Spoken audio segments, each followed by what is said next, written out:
வணக்கம். ஆகாஷ்வாணி புதுச்சேரி செய்தி சுருக்கம் வாசிப்பவர் செங்கேனி பழனி.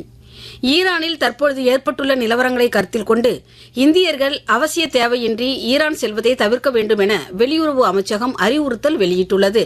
ஏற்கனவே ஈரானில் உள்ள இந்தியர்கள் அங்குள்ள இந்திய தூதரகத்தில் பதிவு செய்து கொள்ள வேண்டும் என்றும் அறிவுறுத்தப்பட்டுள்ளது. வரலாற்று காலத்தில் மீண்டும் மீண்டும் மொகலாயர் தாக்குதலுக்கு ஆளான சோம்நாத் கோவில் முதல் முறை தாக்கப்பட்டதன் 1000வது ஆண்டாக நடப்பு 2026ஆம் ஆண்டு அமைவதையொட்டி பிரதமர் திரு நரேந்திர மோடி வரும் ஞாயிற்றுக்கிழமை குஜராத் மாநிலம் சோம்நாத் செல்ல இருக்கிறார். தமிழகத்தில் நடைபெறவுள்ள சட்டசபை தேர்தலில் தேசிய ஜனநாயக கூட்டணியின் வெற்றியை உறுதி செய்ய வேண்டும் என்று பாஜக மூத்த தலைவரும் மத்திய உள்துறை அமைச்சருமான திரு அமித்ஷா கட்சி தொண்டர்கள் மற்றும் தலைவர்களுக்கு வேண்டுகோள் விடுத்துள்ளார். திருச்சியில் நேற்று நடைபெற்ற தொண்டர்கள் கூட்டத்தில் பேசிய அவர் மோடி அரசின் நலத்திட்டங்களை மக்களிடம் கொண்டு செல்லுமாறு கேட்டுக் கொண்டார்.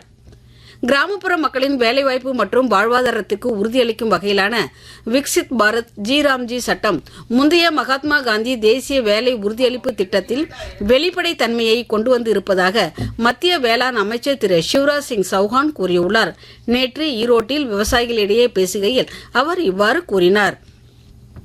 புதுச்சேரியில் அனைத்து குடும்ப அட்டைதாரர்களுக்கும் பச்சரிசி, நாட்டு சர்க்கரை, பாசிப்பருப்பு, நெய், சூரியகாந்தி எண்ணெய் ஆகிய 5 பொருட்கள் அடங்கிய பொங்கல் பரிசு தொகுப்பு வழங்கும் பணிகளை முதலமைச்சர் திரு ரங்கசாமி நேற்று தொடங்கி வைத்தார்.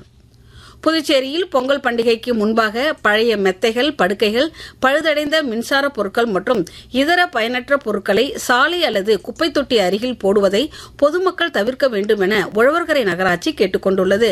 நகராட்சியின் கட்டுப்பாட்டு அறை தொலைபேசியை தொடர்பு கொண்டு தெரிவித்தால் வீடுகளுக்கே வந்து இத்தகைய குப்பைகளை பெற்றுக் கொள்ளப்படும் என்றும் அறிவிக்கப்பட்டுள்ளது. இத்துடன் இந்த செய்திச் சுருக்கம் நிறைவு பெறுகிறது.